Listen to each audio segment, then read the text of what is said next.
Um, all right, welcome everyone. This is our special Bio Patient Advocacy Coffee Chat Valentine's edition. So instead of breakfast, we're having lunch today. But it's because we have a wonderful panel of speakers lined up for today. We're going to talk about the recent court victories that now require insurers to count drug manufacturer copay assistance toward a patient's cost sharing, which is like huge. So we're going to do a little bit of a victory lap today and then get into some of the work that still needs to be done in this space. But before we get started, we're excited to introduce our featured CEO guest spotlight. Melody Narain Blackwell is the president and founder of the Crohn's and Colitis Foundation, the color of Crohn's and colitis. She's here to tell us about their exciting name change and transformation. So you're going to get it right. It's now the color of gastrointestinal illnesses. So we'll put her full bio in the chat, and I'll let Melody take it away from here. Hello, hello. Thank you, Jeanette. And we do not want to take credit for the amazing Crohn's and Colitis Foundation of America. We were COCHI, which is Color of Crohn's and Chronic Illness. So CCFA, COCCI, and we are now COGI. So a little flip of the tongue from COCHI to COGI, Color of Gastrointestinal Illnesses. Now, I want to first thank you, Bio. Thank you, Jeanette. I'm so incredibly honored to be here. I don't know if many people know, but our work actually started with Bio, like in our efforts to advance health equity. Now, the first event that I actually attended was that for patients was actually hosted by Bio, and it was the Patient and Health Advocacy Summit in October 2019. So now it's been what, 5 years since then. And a patient who was on a mission to really understand what I could personally do to serve the community that I was serving. At that time, COCHI, Color of Crohn's and Chronic Illness, was just a Facebook group. And I was investing a lot of my time with sharing my story because I was being told that people were the first or only Black person to ever be diagnosed with the disease back in 2018. And so that's how we became a Facebook group. So I spent these nights trying to find other Black and brown people that were struggling with inflammatory bowel disease. And I didn't understand anything about advocacy or patient voice. And as a person who had been educated, who had access to quality care, because I'm from the DMV, DC, Maryland, Virginia, Washington metropolitan area.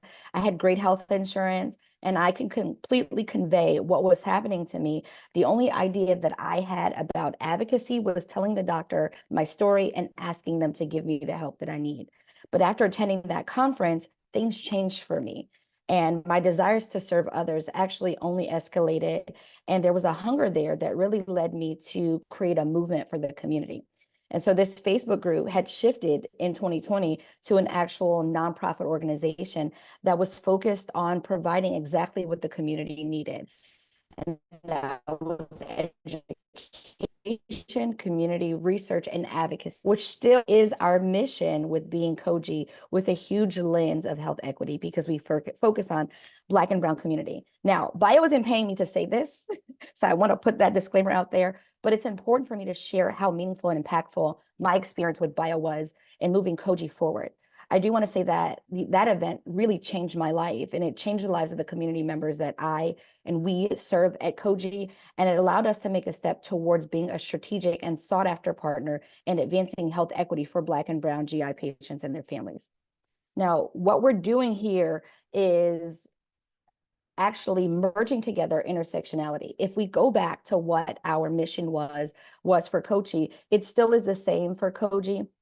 And the reason for the name change really is due to the realization of the depths of the unmet need in our community. As COGI, we were serving community members in GI in many areas, but our name was limiting, and it was causing other people and our funders and partners only to view us in a very linear way when we were actually spreading through spaces of GI. We had chronic illness in the name, but it was very minimally recognized. So what did that really mean for us? It meant that we needed to go big or go home. IBD, of course, takes precedence, and it still does, as our primary focus. But over the last few years, we've seen the community grow with what they are sharing and where the intersectionalities actually exist. With over 1,000 individuals collectively in our respective spaces, we've learned much more about what they need and how deeply rooted the disparities are in and the unmet need in these communities. As COGI, we are solidly growing into the following areas that we have identified that have a very clear defined intersection with IBD: colorectal cancer, IBS, obesity and nutrition, and mental health. Being a health equity organization, we understand how important it is for mental health to be a pillar in the space, especially with being new to managing disease, the disparity and the delay in diagnosis of the disease, and the lack of representation and education that's specifically tailored for a community, as well as research within this space. So as we grow in these digestive areas of focus, we would love to partner and collaborate more with the stakeholders and the other organizations that are focused here, so we can actually allow our community members to get more of the service that they need.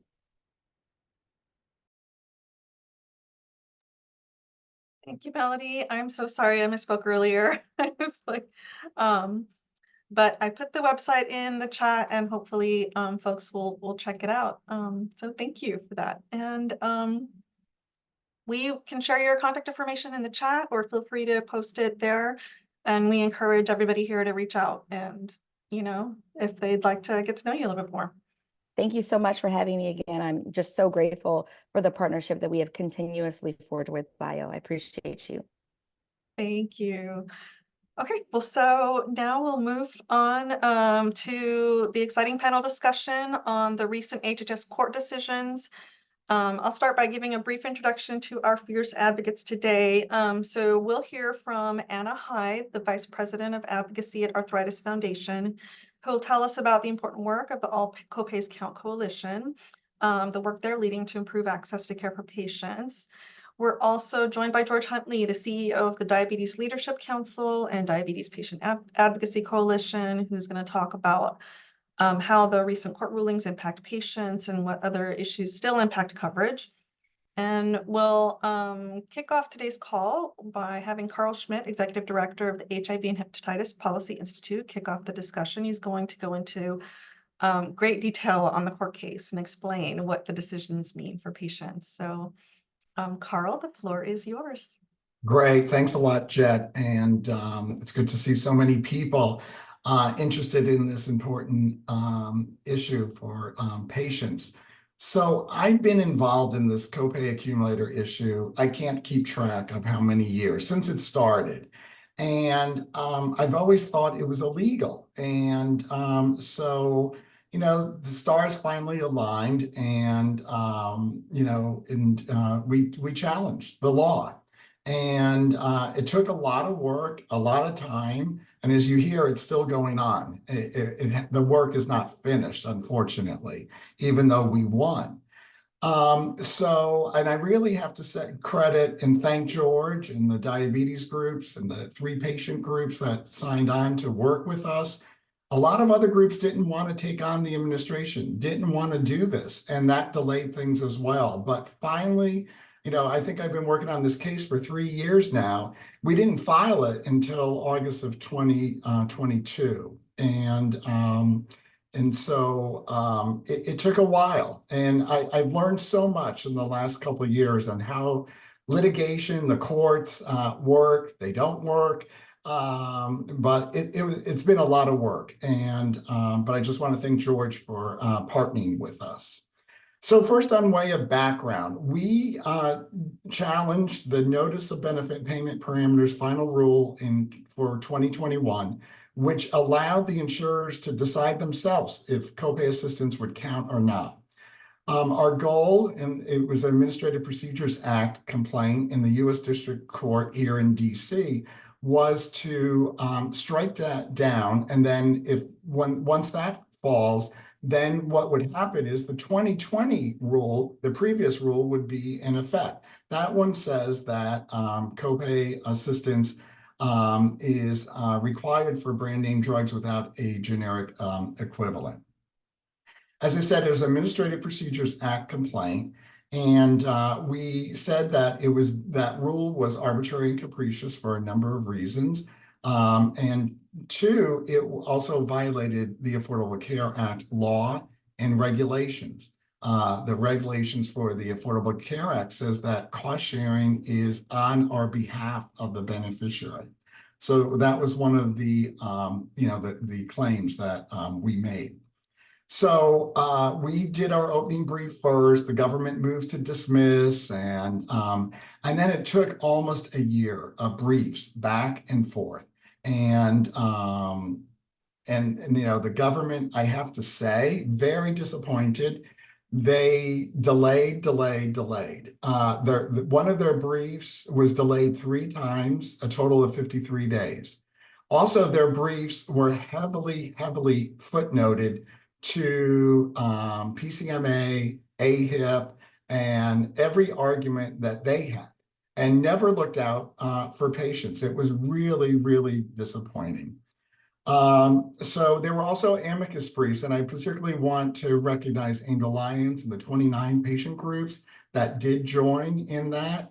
Again, a lot of groups didn't want to sign on to that, but I was really pleased, and I think that was very strong to have the 29 patient groups sign on to that. So the final brief was filed in July 14th of last year, and we got a decision a couple months later, September 30th. And so what happened is we were victorious. The judge sided with us. He said that the rule was arbitrary and capricious, and it was struck down. So then, the 2020 rule would be in effect. He didn't rule on a lot of other issues that we wanted him to, like on the regulatory issue about the definition of cost sharing.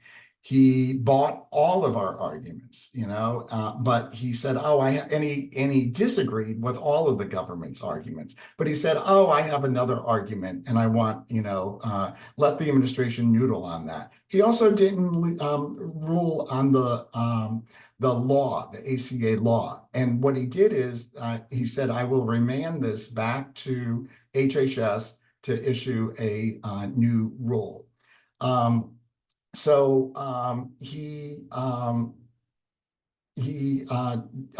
didn't rule on a couple other things too, that the insurers are collecting more money than they should under the Affordable Care Act. He also didn't declare copay accumulators illegal.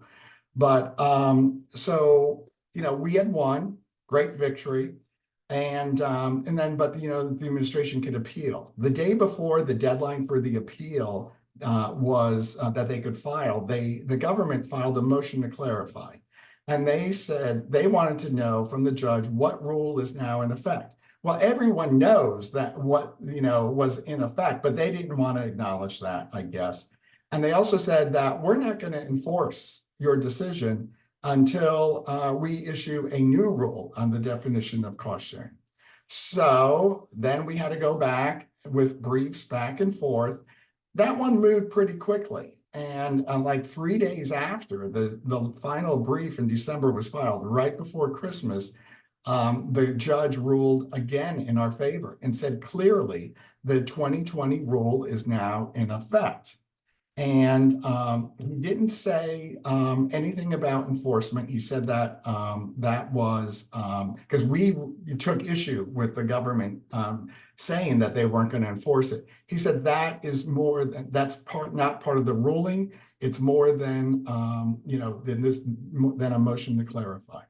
So we now know that the 2020 rule, again, as we knew in September, is in effect. And then, the government did file an appeal as well. They dropped it. We filed an appeal, and we dropped that as well just a couple of weeks ago. So right now, the law is that the 2020 rule is now in effect. Unfortunately, we're hearing that there's been no intent to enforce that by the federal government. So I'm going to turn it now to George to talk about our remaining work and other issues on the horizon. Yeah, thanks, Carl, and thanks, Jeanette and the bio team for having us today. Appreciate the opportunity to speak. Yeah, this has been a heck of a partnership with Carl. Carl has led the way in this fight from day one, and to me, day one minus 365 because he's been at it for a long, long time. Um, we were sorely disappointed when the government actually formally appealed. I think there was 82 or some organizations that sent a letter to the government asking them not to. They also received a letter from several senators asking them not to, and they did it anyway. But nonetheless, they've been dropped. And it leaves us with, how do you enforce it when the government's not going to? And I think that takes it back to the patient's hands. Clearly, the law of the land says copay accumulator programs are in fact illegal because they're against the regulations. From our perspective, this now becomes a consumer issue and a state issue. So if a consumer is in a copay accumulator program, they should have recourse with their state insurance commissioner to file a complaint. And we would urge them to do so. As we sit here today, I think still half the country is covered by, has these plans, and it's a problem. And we're hopefully through some enforcement action at the consumer level, we can knock a few of these down, and at least put them on notice that, and I think they know. I don't think it's a secret that this issue has been raised in the courts and that we're winning in the courts. And we expect the government to come up with a new regulation, probably 2026. That's still a ways away. We don't know what that's going to say, but the fact that they're going to write a new regulation probably means we're not going to like what it's going to say. So we're going to have to look at that and determine whether we take action on that, and who amongst us takes lead and runs with that, and hopefully we can join together strongly on that front. Right now, I think it's a state issue and a consumer issue if the federal government's not going to do it. And in reality, it was that way anyway, because the states, the consumers are the ones that have to raise the complaint. That's, you get a consumer complaint, you're going to have to fight. We as patient advocates understand what it takes to do that. And you look at the copay maximizers, and you look at the alternative funding programs that are out there. The PBMs have figured out how to make money with these manufacturer assistance programs, and our job is not to step in between the manufacturer. Our job is to protect the patients, and the patients are getting hurt here. And so our job is to make sure that the patients are getting credit for these. And when you take in an alternative funding program and you take the drug off of the formulary list and off of the essential health benefit list, people are going to lose access. People are going to have bad health outcomes out of that. And it is just a straightforward money grab by the PBMs, because these programs, especially when you get to the maximizers and the alternative funding programs, they're third parties that are running them. They're getting a percentage of the savings that they are keeping, and the PBMs are keeping a slice of that. They're figuring out how to make money off of these programs. That is, again, it's coming largely off the back of patients. So we're going to have to stay in the fight and watch this from a DLC and DPAC perspective. DPAC, the Diabetes Patient Advocacy Coalition, we go at the state level for, requiring PBMs to pass rebates through at point of sale. PBMs have so many areas where they are inflating the cost of drugs for patients. We can fight rebates. We can fight copay accumulators. We can fight maximizers. We can fight transparency. We can fight lack of access to generics in the plans when they exist. There's so many areas.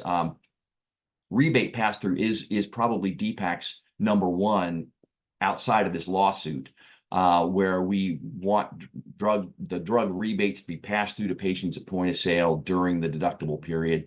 And we've passed that law in Indiana, in Arkansas, and West Virginia has passed it. I think there are 17 states currently looking at it. If you're not part of the Patient Pocket Protector Coalition, we urge you to join that.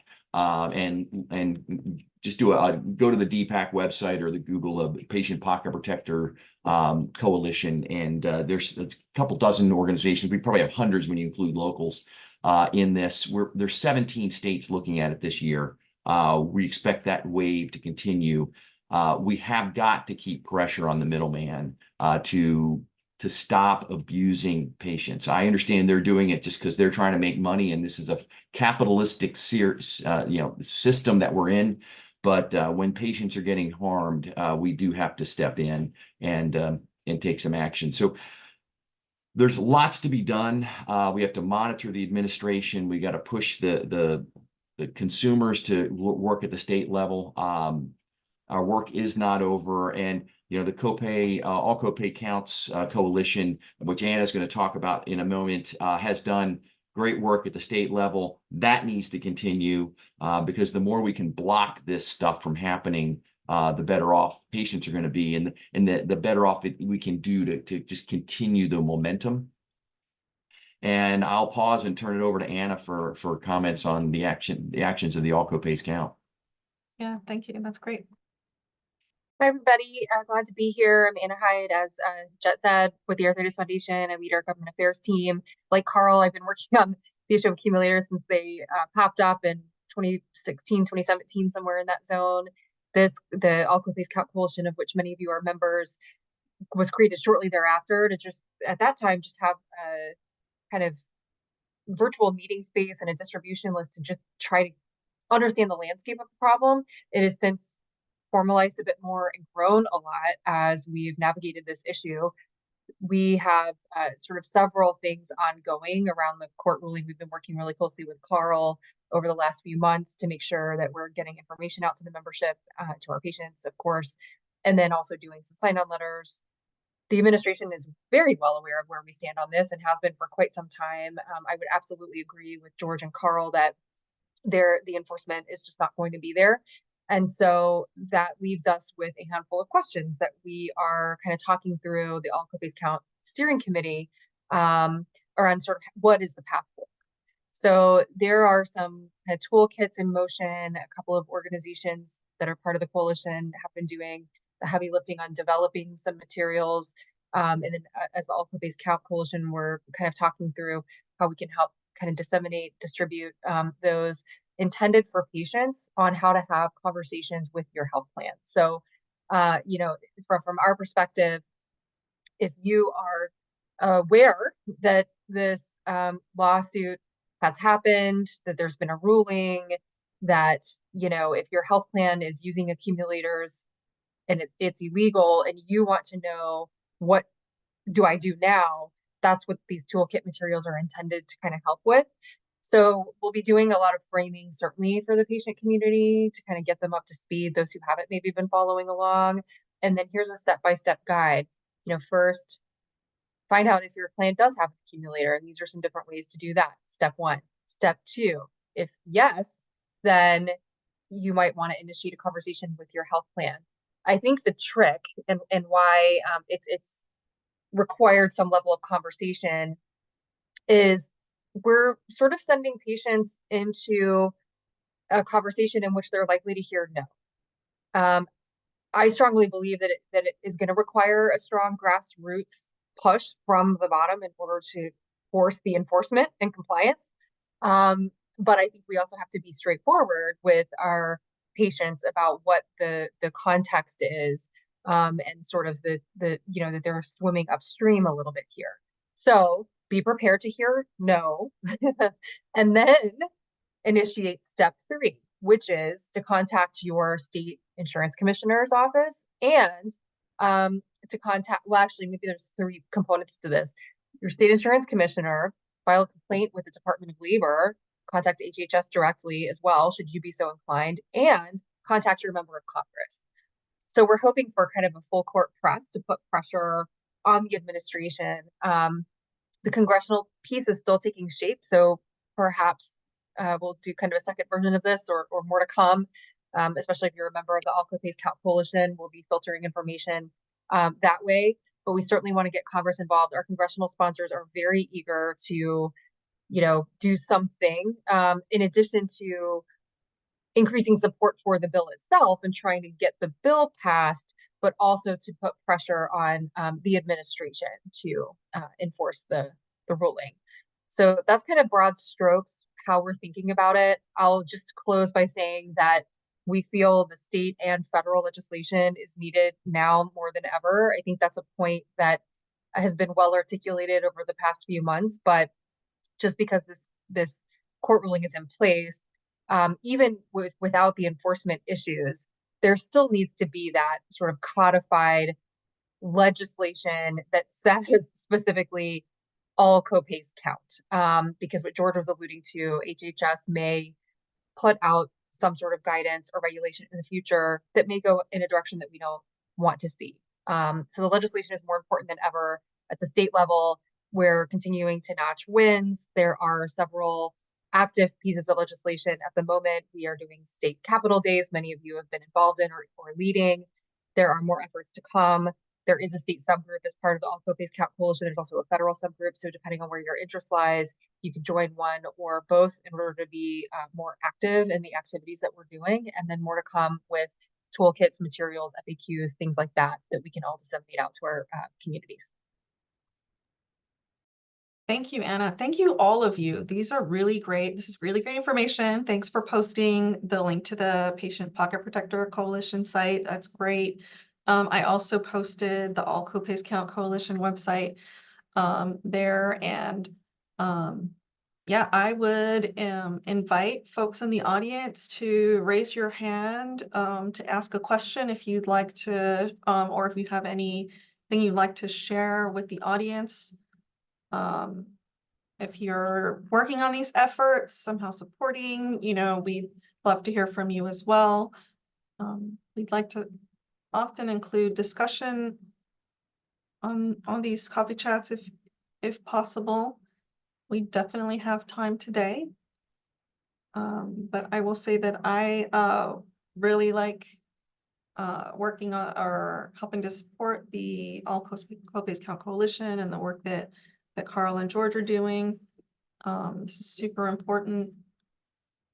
And we did want to have this as a victory lap, but I'll let Carl continue. Thanks, Jen. I was going to add something that I am just getting so many stories from patients these days that are aware of the court victory, that are stuck in copay accumulators or maximizers.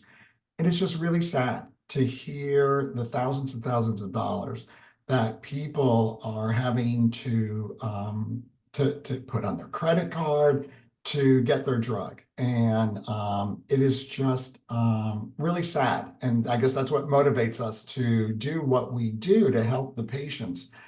And so, and I think, the work of the toolkits and things like that is, going to be really, really helpful. We are talking to our lawyers and other lawyers as well, to help patients and individually and next steps. I mean, there are ways when the government doesn't follow through on a enforcement. There are actions that you can take. So we're looking at all different options right now on what to do. But we're not giving up, and we can't give up. We can't allow this to happen to patients. And even as I was talking, the last half hour, I got an email from a patient. He's actually he has HIV, who's been faced with this year. And he's been contacting everyone. And he got a response from United Healthcare that said, we are not going to enforce this until we have a federal mandate or there's a class action suit. And so it shows the work that we have ahead of us. And yeah. If I could chime in quickly, also back on Carl's comment of class action suit.